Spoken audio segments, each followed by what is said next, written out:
అన్నా lift please అని road మీద ఎవరన్నా అడగగానే అయ్యో పాపం అనుకునే మంచితనంతో వాళ్ళకి లిఫ్ట్ ఇస్తున్నారా?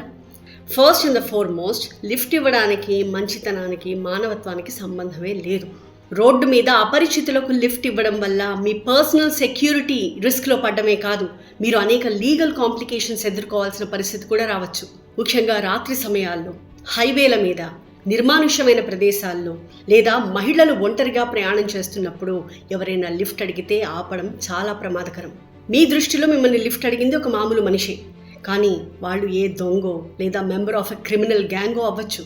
ఫలానా చోట దిగాలి అని చెప్పి ఒక నిర్మానుష్యమైన ప్రదేశానికి తీసుకెళ్ళి అక్కడ వాహనం ఆపిస్తే అప్పుడు వాళ్ళ గ్యాంగ్ మెంబర్స్ వచ్చి మిమ్మల్ని దోచుకునే ప్రమాదం ఉంటుంది. వాళ్ళు లిఫ్ట్ అడగడం వెనక చాలా పెద్ద ప్లానింగ్ కూడా ఉండొచ్చు. ఫర్ ఎగ్జాంపుల్, రోడ్డు మీద ఏడుస్తూ లేదా తెగ బాధపడుతూ వాళ్ళు లిఫ్ట్ కోసం వెహికల్ ఆపచ్చు. మీరు నిజమే అనుకుని వెహికల్ ఆపిన తర్వాత ఏదో ఫేక్ ఎమర్జెన్సీ, ఇంట్లో ఎవరికో ఒంట్లో బాగాలేదు, అర్జెంటుగా హాస్పిటల్కి తీసుకెళ్ళాలి, ఇలాంటి సిచ్యువేషన్స్ని వాళ్ళు చెప్పగానే మీరు నమ్మి వాళ్ళని వాహనంలో ఎక్కించుకోవచ్చు. ఆ తర్వాత వాళ్ళు మిమ్మల్ని బెదిరించవచ్చు, మీ వెహికల్ని హైజాక్ చేయవచ్చు, మీ వాల్యుబుల్స్ని దోచుకోవచ్చు, లేదా మీతో పాటు కారులో ఉన్న మీ ఫ్యామిలీ మెంబర్స్ ఎవరినైనా కూడా హామ్ చేయవచ్చు. అంతేకాదు, చట్టపరంగా కూడా స్ట్రేంజర్స్కి లిఫ్ట్ ఇవ్వడం నేరం. మోటార్ వెహికల్ యాక్ట్ 1988 ఏం చెప్తోంది?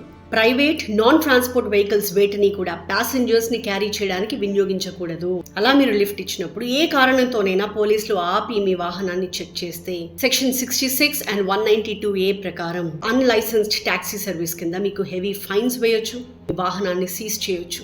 పర్మిట్ లేకుండా ప్యాసింజర్ ట్రాన్స్పోర్ట్ చేసినందుకు మీ లైసెన్స్ రద్దు చేయొచ్చు లేదా శిక్ష విధించవచ్చు. మీరు లిఫ్ట్ ఇచ్చిన టైంలోనే దురదృష్టవశాత్తు యాక్సిడెంట్ కనుక జరిగిందనుకోండి, అప్పుడు మీ ఇన్సూరెన్స్ కంపెనీ ఆ స్ట్రేంజర్కి ఇన్సూరెన్స్ని రిజెక్ట్ చేస్తుంది.